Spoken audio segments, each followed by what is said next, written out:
Assalamualaikum warahmatullahi wabarakatuh. Di sini saya akan menjelaskan sedikit tentang historiografi. Di sini saya juga akan memberitahu teman-teman beberapa fakta-fakta yang unik.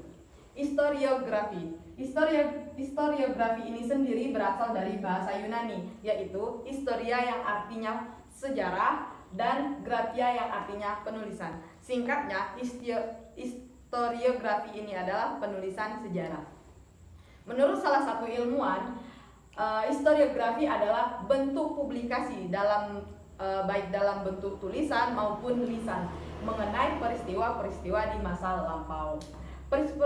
Sementara sebagai cabang ilmu, historiografi merupakan suatu ilmu yang mempelajari tentang perkembangan penulisan sejarah dari masa ke masa, atau dalam arti lain disebut dengan sejarah dari penulisan sejarah. Teman-teman pastinya sudah tidak asing lagi dengan kisah Rama dan Sinta. Nah, mungkin selama ini kita mengira Rama dan Sinta itu adalah semacam dongeng atau hanya cerita-cerita yang di masa lampau.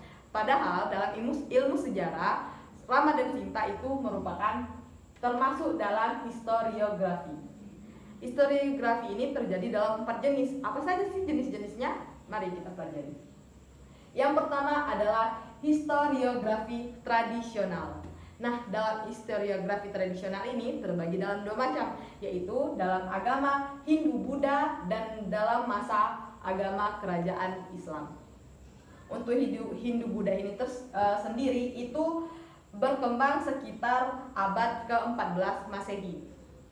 Kita ambil contohnya, salah satunya adalah kitab Mahabharata dan Ramayana. Ternyata teman-teman, kitab Mahabharata dan Ramayana ini diakui sebagai salah satu wiracarita terpanjang di dunia yang memiliki lebih dari 100.000 sloka dengan sekitar 1,8 juta kata. Wow. Yang kedua adalah historiografi tradisional dalam masa kerajaan Islam yang berkembang pada awal abad ke-20 Masehi. Kita ambil contohnya adalah salah satu hikayat Raja-Raja Pasai. Ternyata hikayat Raja-Raja Pasai ini juga memiliki fakta-fakta unik, yaitu salah satu sastra tertua di Indonesia. Dan ternyata dalam hikayat Pasai, Raja-Raja Pasai dikatakan berasal dari keturunan seorang anak yang dipelihara oleh gajah dengan putri betung.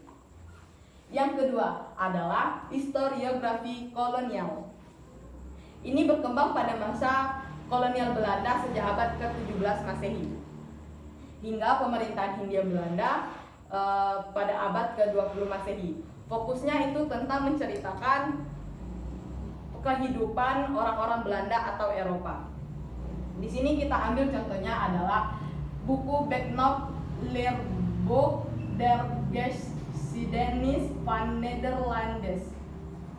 Yang selanjutnya adalah yang ketiga, historiografi nasional. Nah, historiografi nasional ini adalah model historiografi yang marak setelah bangsa Indonesia merdeka pada tahun 1945, tepatnya pada bulan Agustus. Nah, penulisannya ini bersifat Indonesia sentris dengan tujuan untuk kepentingan menanamkan rasa nasionalisme kepada seluruh rakyat Indonesia. Sedangkan ciri dari historiografi nasional itu sendiri adalah menggunakan perspektif nasionalisme Indonesia. Di sini kita mengambil contoh yaitu buku 6000 Tahun Sang Merah Putih dikarya oleh Profesor Haji Muhammad Yamin. Ternyata teman-teman, buku ini mempunyai fakta tersendirinya, yaitu berdasarkan kajian Muhammad Yamin, ternyata bendera merah putih ini telah digunakan di Nusantara selama 6000 tahun sebelum Masehi. Dan yang terakhir adalah historiografi modern. Historiografi ini muncul karena tuntunan ketepatan teknik untuk mendapatkan fakta-fakta sejarah. Fakta sejarah didapat melalui penetapan metode penelitian, memakai ilmu-ilmu bantu, adanya teknik pengarsipan, dan rekonstruksi melalui sejarah lisan. Nah, historiografi modern ini tentunya berkembang sesuai dengan zaman.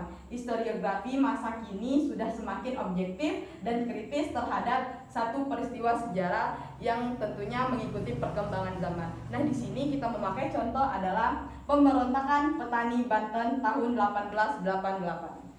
Baiklah, sekian dari saya. Wassalamualaikum warahmatullahi wabarakatuh.